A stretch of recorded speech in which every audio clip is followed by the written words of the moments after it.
Hola, hola, bienvenidos a KJV Bible Stories. En inglés lo digo KJV Bible Stories. Bueno, pues hoy vamos a continuar con el capítulo 1. Esta es la parte tercera. Este capítulo 1 se llama El auténtico evangelio. La revelación de Jesucristo. Recuerden que este libro fue escrito por E.J. Waggoner o Wagoner. Estamos en la página 15. Vamos a empezar con una palabra de oración. Por favor, los invito a que vean las otras dos partes para que reciban sus bendiciones que se encuentran en este libro. Querido Padre Celestial, muchas gracias por su misericordia, su amor, y por habernos proveído un libro donde podamos aprender de su justicia por fe. Y que su Espíritu Santo esté con nosotros, que nos guíe, que mi boca pueda leer las cosas correctamente y que podamos aprender de su salvación. Perdona nuestros pecados en el nombre de Cristo Jesús. Amén.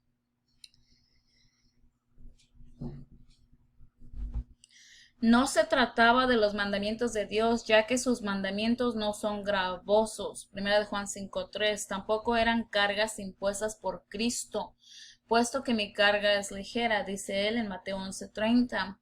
Esos maestros judaizantes no están presentando a los nuevos conversos la Biblia, ni parte alguna de ella, ni están procurando llevarlos a seguir las escrituras redactadas por Moisés.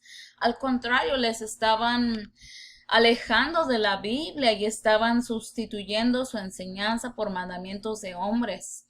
Eso fue lo que indignó a Pablo. La religión de los judíos era algo enteramente diferente a la religión de Dios. Tal como enseña la ley, los profetas y los salmos. En su camino a Damasco, respirando aún amenazas y muertes, Saulo estaba procediendo con plena autorización a apresar y encarcelar a todos los cristianos, hombres y mujeres, cuando fue súbitamente detenido, no por manos humanas, sino por la excelsa gloria del Señor. 3 días después el Señor dijo a Ananías, al enviarlo para devolver la vista a Pablo, ve, porque este hombre es un instrumento elegido por mí, para llevar mi nombre a los gentiles, a los reyes, al pueblo de Israel. Hechos 9:15. ¿Desde cuándo había sido Saulo elegido para ser el mensajero del Señor? Él mismo nos dice, desde el seno de mi madre. Pablo no es el primero de quien sabemos haber sido apartado desde el mismo nacimiento para la obra de su vida. Recordemos el caso de Sansón, Jueces 13. Juan el Bautista fue elegido y su carácter y obra habían sido descritos meses antes de su nacimiento. El Señor dijo a Jeremías, antes de formarte en el seno te conocí, y antes de que nacieras te aparté y te designé por profeta a las naciones. Jeremías 1:5. Ciro, el rey pagano, fue llamado por su nombre más de 100 años antes que naciera, y se le hizo saber acerca de su papel en la obra de Dios. Isaías 44:28, Isaías 45, 1 al 4. No se trata de casos aislados.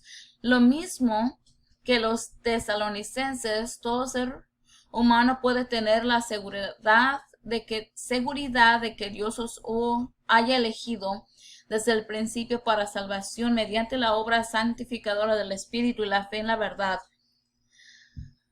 A cada uno corresponde afirmar esa vocación y elección, aquel que quiere que todos los hombres sean salvos y vengan al conocimiento de la verdad. Ha encomendado también a cada uno su propia obra. Así, aquel que ha provisto que hasta la creación inanimada de testimonio espera que el hombre, la culminación de su creación sobre la tierra, le rinda voluntariamente ese testimonio, tal como solo la inteligencia humana puede hacerlo. Todo hombre ha sido elegido para testificar de Dios. A todos se les asigna esa labor a lo largo de la vida. El Espíritu contiende con todo hombre a fin de inducirlo a que se emplee en la obra a la que Dios le ha llamado. Solo el día del juicio revelará las maravillosas oportunidades que los hombres han desaprovechado temerariamente. Saulo, el violento perseguidor, vino a ser el poderoso apóstol. ¿Quién puede imaginar todo el bien que hubiese podido efectuar otros hombres cuyo gran poder sobre sus semejantes se ha ejercido solamente para el mal, si ellos también se hubiesen sometido a la influencia del Espíritu Santo? No todos pueden ser Pablo, pero la verdad de que cada uno, de acuerdo con la capacidad que Dios les dio, ha sido elegido y llamado por Dios para testificar en su favor, dará un significado nuevo a la vida. Qué pensamiento tan maravilloso, gozoso y a la vez solemne, que a todos los seres humanos que vemos a nuestro alrededor, Dios les ha encomendado su obra peculiar. Son todos siervos del Dios Todopoderoso, habiéndose asignado cada uno su propio servicio. Debiéramos ser extremadamente cuidadosos en no obstaculizar a nadie en el más mínimo grado en el desempeño de su labor divinamente asignada. Pues es Dios quien asigna a cada persona su obra. Cada uno debe recibir sus órdenes de Dios y no de los hombres. Por ello deberíamos ser más que cautelosos en dictar a nadie en relación con su deber. El Señor puede exponerles a ellos su deber tan claramente como a nosotros, y si no le oyen a Él, difícilmente nos oirán a nosotros. Incluso aunque pudiésemos dirigirlos al camino correcto, no es del hombre determinar su camino. Amén. Cuánto menos determinar el camino de los demás, contendiendo con carne y sangre. Pablo no fue a Jerusalén sino hasta 3 años después de su conversión. Permaneció allí solamente 15 días y vio únicamente a 2 de los apóstoles. Los hermanos estaban atemorizados por su causa y se resistían a creer que fuese realmente un discípulo. Es pues evidente que Pablo no recibió el evangelio por intermedio de ningún hombre. Hay mucho que aprender sobre eso, de que Pablo no contendió con carne y sangre. A decir verdad, no tenía necesidad de ello, pues contaba con la palabra del propio Señor, pero un proceder tal es absolutamente inhabitual. Es más común que uno lea una cosa en la Biblia e inmediatamente vaya a pedir la opinión de algún otro hombre antes de atreverse a creerla. Si ninguno de sus amigos la cree, entonces teme aceptarla. Si su pastor o cierto comentario explica en el texto de determinada manera, se atiene a ello. Se da crédito a la carne y a la sangre, más bien que al espíritu y a la palabra. Puede suceder que el mandamiento sea tan claro que no exista excusa razonable para acudir a nadie en busca de su significado. La cuestión entonces es simplemente, ¿puedo permitirme aceptar eso? ¿No me costará un sacrificio demasiado grande? La carne y sangre más peligrosa con la que uno puede contender es la propia. No es suficiente con ser independiente de otros en materia de la verdad. Uno debe mantenerse también independiente de sí mismo.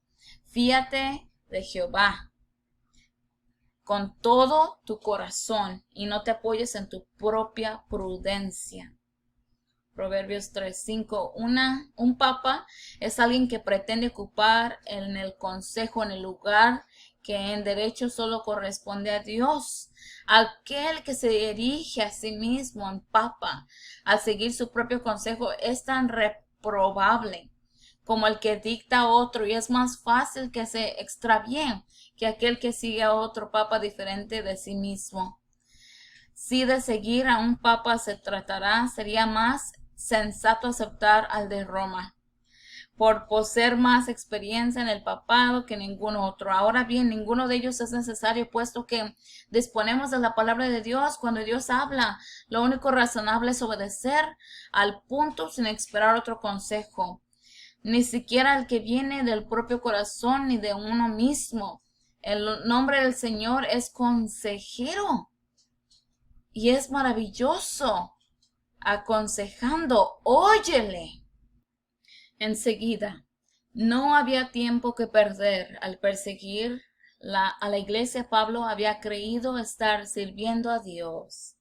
Y en el mismo momento en que comprendió su error, rectificó al ver a Jesucristo de Nazaret, lo reconoció como su Señor y clamó inmediatamente: Señor, ¿qué quieres que haga? Estaba dispuesto a ponerse manos a la obra sin dilación. Y del modo correcto, su actitud corresponde verdaderamente a la descrita por el Salmo 119, versículo 60. Me apresuro sin demora a guardar tus mandamientos. Por el camino de tus mandamientos correré, porque tú has ensanchado mi corazón. Versículo 32. Pablo refiere que Cristo se reveló en él a fin de que pudiera predicarlo entre los gentiles, es decir, los paganos. En 1 de Corintios capítulo 12, versículo 2 leemos: sabéis que cuando erais gentiles, erais llevados de los ídolos mudos. Observa que los corintios habían sido gentiles, pero dejaron de serlo al hacerse cristianos. Simón ha contado cómo Dios intervino por primera vez para procurar entre los gentiles un pueblo para su nombre, Hechos 15:14, y Santiago se refirió a los creyentes en Antioquía y a sus alrededores como los gentiles que se convertían a Dios, versículo 19. El pueblo de Dios es tomado de entre los gentiles, pero una vez que han sido tomados, dejan de ser gentiles. Abraham, el padre de Israel, fue tomado de entre los paganos, Josué 24:2. De igual modo en que Israel es tomado de entre los gentiles, es de esa forma como todo Israel será salvo al entrar la plenitud de los gentiles. Romanos 11, 25 y 26. En el Salmo 2, del versículo 1 al 3, leemos: porque se amotinan las naciones, los gentiles, los paganos, y los pueblos conspiran en vano. Se levantan los reyes de la tierra y los príncipes consultan juntos contra el Eterno y contra su ungido, diciendo: rompamos sus lazos, librémoslos de sus cuerdas. Cuán a menudo vemos cumplida esa escritura en ciertas personas que exclaman con aire triunfal: muéstrame algún lugar en el que se ordene a los gentiles que guarden los mandamientos, dando a entender que ellos son gentiles y por lo tanto se han quitado de encima de las leyes de Dios, pero contándose entre los gentiles no se están colocando en ninguna clase precisamente honorable. Es cierto que a los gentiles no se les ordena guardar los mandamientos como tales gentiles, puesto que eso sería imposible. Tan pronto como acepten a Cristo y la ley del Espíritu de la vida en él, dejarán de ser gentiles. El gran deseo que Dios tiene de salvar de su estado a los gentiles, trayéndolos a él, está ciertamente demostrado por el ministerio mismo de Pablo, por no decir nada de Cristo. El Señor estaba tan deseoso de la conversión de los gentiles hace 3000 años como lo está hoy. Se los predicó el Evangelio antes de la primera, es 2000 años, no es 3000 años, hay un error. Como lo está hoy, se les predicó el Evangelio antes de la primera venida de Cristo, tanto como después de ella. El Señor se dio a conocer a todas las naciones mediante muchas y diferentes agencias. Jeremías fue especialmente elegido como el profeta de los gentiles o paganos. Antes de formarte en el seno te conocí, antes de que nacieras te aparté y te designé por profeta a las naciones. Jeremías 1:5. La palabra hebrea que aquí se ha traducido por naciones es la que se traduce ordinariamente como paganos. Nadie imagine que Dios confiará jamás su verdad a ningún pueblo judío o gentil. No hay diferencia entre judío y griego, ya que uno mismo es el Señor de todos y es generoso con todos los que lo invocan. La predicación del neoconverso Tan pronto como Pablo se convirtió, enseguida empezó a predicar en las sinagogas a Jesús, o de Jesús, ¿verdad? Hechos 9:20. No resulta sorprendente que de la noche a la mañana fuese capaz de predicar tan poderosamente. En verdad, es ya algo maravilloso el que alguien pueda predicar a Cristo o de Cristo. Pero no hay que suponer que Pablo obtuviera su conocimiento de forma instantánea sin estudio alguno. Recuérdense que durante toda su vida había estudiado diligentemente las Escrituras. Pablo, que estaba más avanzado que ningún otro en sus días, estaba tan familiarizado, mil disculpas, con las palabras de la Biblia como lo está en primero de la clase con la tabla de multiplicar, pero su mente había sido cegada por las tradiciones de los padres que simultáneamente se le habían inculcado. La ceguera que le sobrevino al ser rodeado de aquella luz deslumbrante en el camino a Damasco no era más que una representación de la ceguera de su mente. Y las escamas que cayeron de sus ojos ante el mensaje de Ananías indicaban que se hacía en él la luz de palabra, disipándose las tinieblas de la tradición, puesto que la predicación constituyó el núcleo de su incesante actividad. Podemos estar seguros de que no debió dedicar la totalidad de los meses pasados en Arabia al estudio y la contemplación. Había sido un perseguidor tan implacable y tanto de la gracia había recibido que contaba como perdida todo el tiempo durante el cual no había podido revelar la gracia a otros, siendo su sentir: ay de mí si no anunciara el evangelio. 1 Corintios 9:16. Predicó en las sinagogas, en Damasco, tan pronto como se convirtió antes de ir a Arabia. Por lo tanto, resulta lógico concluir que predicó el evangelio a los árabes. Allí debió poder predicar sin ser inquietado por la oposición que siempre tuvo que enfrentar cuando se encontraba entre los judíos. Por lo tanto, sus labores en la predicación no debieron interferir significativamente en su meditación sobre el nuevo mundo que ante él se abría. Galatas 1, versículo 18 al 24. Después, pasados 3 años, fui a Jerusalén a ver a Pedro y estuve con él 15 días. Y ningún otro de los apóstoles vi, sino a Santiago, el hermano del Señor. Santiago es el hermano, digamos, carnal del Señor, ¿verdad? Santiago era el hijo de María y de José. Y en esto que os escribo, os aseguro ante Dios que no miento. Después fui a las religiones de Siria y de Cilicia. Yo era desconocido de vista por las iglesias de Judea, que eran de Cristo. Solo oían decir: el que en otro tiempo nos perseguía, el que en el otro tiempo nos persiguía, ahora predica la fe que en otro tiempo destruía, y glorificaban a Dios por causa de mí. Nunca tengas por incorregible a un opositor del evangelio. Hay que instruir con mansedumbre a los que se oponen, pues quién sabe si Dios les dará arrepentimiento para el conocimiento de la verdad. Muy bien se podría haber dicho de Pablo: ha puesto de la luz con tanta claridad como ningún otro. Se le ha dado toda oportunidad. No solo ha oído el testimonio inspirado de Esteban, sino también las confesiones de muchos mártires en los últimos momentos de su vida.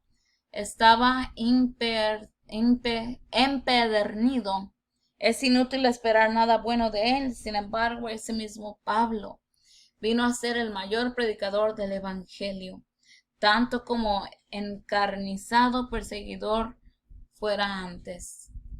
¿Hay algún opositor maligno contra la verdad, no lo combatas ni lo reproches, deja que guarde para sí toda su amargura y enemistad mientras tú te aferras a la palabra de Dios y a la oración. Puede estar muy próximo el momento en el que Dios, que ahora es blasfemado, resulte en él glorificado. Glorificando a Dios. Aquí ya mero terminamos con el capítulo 1, miren nada más. Cuán diferente del caso de Pablo fue el de ellos a quienes dijo en el nombre de Jesús. El nombre de Dios es blasfemado entre los gentiles por causa de vosotros. Romanos 2:24. Todo aquel que haga profesión de seguir a Dios ha de ser un medio de glorificar a su nombre, y sin embargo muchos hacen que sea blasfemado. ¿Cómo podemos hacer que su nombre sea glorificado? Así alumbre vuestra luz ante los hombres, para que vean vuestras obras buenas y glorifiquen a vuestro Padre que está en el cielo. Mateo 5:16. Entramos en el capítulo 2, vida por fe de Cristo. Muchos leerán este libro no por simple curiosidad, para saber lo que otro piensa sobre la epístola de los Galatas, sino con el firme propósito de obtener ayuda en esta parte tan controvertida de la Escritura. Querido, está un error ahí. Querido, amable lector, hacerte algunas consideraciones personales antes de avanzar en el estudio. Cada porción de la Biblia está relacionada con todas las restantes. Tan pronto como comprendemos bien algo, haciéndolo una parte de nosotros, incorpora a nuestra vida y nos ayuda en la búsqueda de mayor conocimiento. De la misma manera en que cada bocado de comida que ingerimos y asimilamos contribuye a generar actividad en procura de más pan cotidiano. Si estudiamos con provecho la epístola de los Galatas, se abrirá ante nosotros una gran puerta hacia la totalidad de la Biblia. El camino hacia el conocimiento es algo tan simple que muchos lo desprecian, pero es un camino franco, abierto a todos. Hijo mío, si recibes mis palabras y guardas mis mandamientos dentro de ti, si prestas oído a la sabiduría, si inclinas tu corazón a la prudencia, si clamas a la inteligencia y a la prudencia das tu voz, si la buscas como la plata y la procuras como tesoros escondidos, entonces entenderás el respeto al Eterno. En inglés esa palabra no es el respeto, es el temor al Eterno. Y hallarás el conocimiento de Dios, porque el Señor da la sabiduría. De su boca nace el conocimiento y la inteligencia. Proverbios capítulo 2, versículo 1 al 6. Dios se apareció en un sueño a Salomón y le prometió sabiduría, pero fue mediante el sueño descuidado como le vino la sabiduría. Pero no fue mediante el sueño descuidado como le vino la sabiduría. Salomón no se acostó una noche para levantarse al día siguiente como el más sabio de todos los hombres. Deseaba tan arduamente la sabiduría que en verdad soñaba con ella por la noche, pero obraba en procura de ella durante el día. Si quieres comprender la palabra de Dios, estúdiala. Ningún hombre en la tierra puede prestarte su conocimiento, puede ayudarte en el sentido de que no te tome tanto tiempo como a él le costó, puede orientarte en cuanto a cómo y dónde acudir, pero sea lo que sea que uno sepa, realmente ha de obtenerlo por sí mismo, tras haber transitado 1,000 veces por determinada calle. Llegas a conocer cada uno de sus portales y esquinas y eres capaz de dibujar en tu mente la totalidad del tramo. De igual manera, cuando hayas meditado vez tras vez en cierta porción de la Escritura, llegarás a poder verla rápidamente en su conjunto, así como en sus diversas facetas. Y una vez que hayas logrado tal cosa, serás capaz de apreciar en ella lo que nadie sobre la tierra podrá explicarte. Galatas 2, versículo 1 al 3. Después, pasados 14 años, fui otra vez a Jerusalén, y llevé también conmigo a Tito. Fui movido por una revelación y les expuse el evangelio que predico entre los gentiles, pero lo hice en privado ante los que parecían ser dirigentes, para asegurarme de que no corro ni había corrido en vano. Sin embargo, ni aun Tito, que estaba conmigo, aunque era griego, fue compelido a circuncidarse. Pasado 14 años siguiendo el curso natural de la narrativa significa 14 años después de la vista de Galatas 1:18, que a su vez ocurrió 3 años después de la conversión de Pablo. Por lo tanto, esa visita tuvo lugar 17 años después de su conversión, o si se prefiere, en el año 51 después de Cristo, fecha que coincide con la del Concilio de Jerusalén referido en Hechos 15. El segundo capítulo de Galatas trata de ese concilio, de los temas que allí se abordaron y de lo que de ellos derivó. En el primer capítulo se nos informa que algunos estaban inquietando a los hermanos mediante una perversión del evangelio de Cristo, mediante la introducción de un falso evangelio que se intentaba hacer pasar por el verdadero. En Hechos 15, versículo 1, leemos que vinieron de Judea algunos que enseñaban a los hermanos: si no os circuncidáis conforme al rito de Moisés, no podéis ser salvos. En eso consistía el otro evangelio que estaba intentando dar a los hermanos en lugar del verdadero. En realidad no era otro, puesto que no hay más que uno. Pablo y Bernabé no estaban de modo alguno dispuestos a apoyar esa nueva predicación, sino que la resistieron para que la verdad del evangelio permaneciese con vosotros. Versículo 5.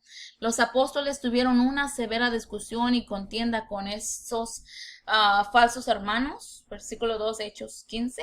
La controversia se dirimía entre el auténtico evangelio y su falsificación. Una negación de Cristo. Mil disculpas.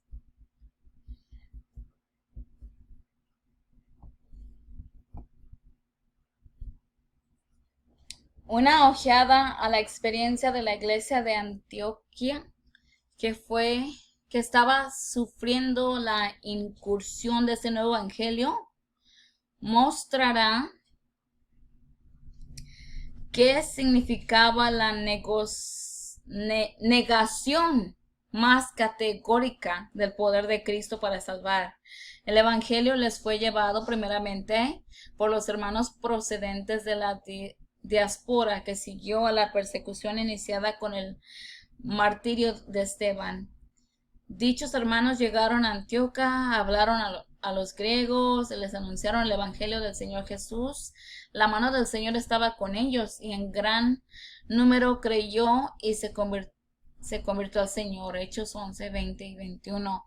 En aquella iglesia había profetas y maestros, y mientras que adoraban al Señor y ayunaban, el Espíritu Santo los movió a que apartaran a Bernabé y a Saulo para la obra a la que Dios les había llamado. Hechos 13, 1 al 3. No hay duda, pues, de que la iglesia había tenido allí una experiencia profunda en las cosas de Dios. Estaban familiarizados con el Señor y con la voz del Espíritu Santo, y ahora, después de todo lo anterior, llegan esos hermanos diciendo: si no os circuncidáis conforme al rito de Moisés, no podéis ser salvos. Eso era tanto como decir: toda vuestra fe en Cristo y todo el testimonio del Espíritu son nada. Sin la señal de la circuncisión.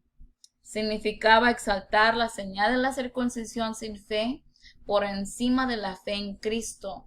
Sin signos exteriores, ese otro evangelio constituía un ataque de toda regla al auténtico evangelio y una clara negación de Cristo. No es sorprendente que Pablo definiera a quienes así irrumpían con esas enseñanzas como falsos hermanos. Aquí nos quedamos, ahora ya empezamos con el capítulo 2. Querido Padre Celestial, gracias por su palabra. Continúa a ayudarnos a seguir leyendo e invitarnos a aprender más de usted. En el nombre de Cristo Jesús, amén. Que Dios los bendiga. Nos vemos en la parte 4.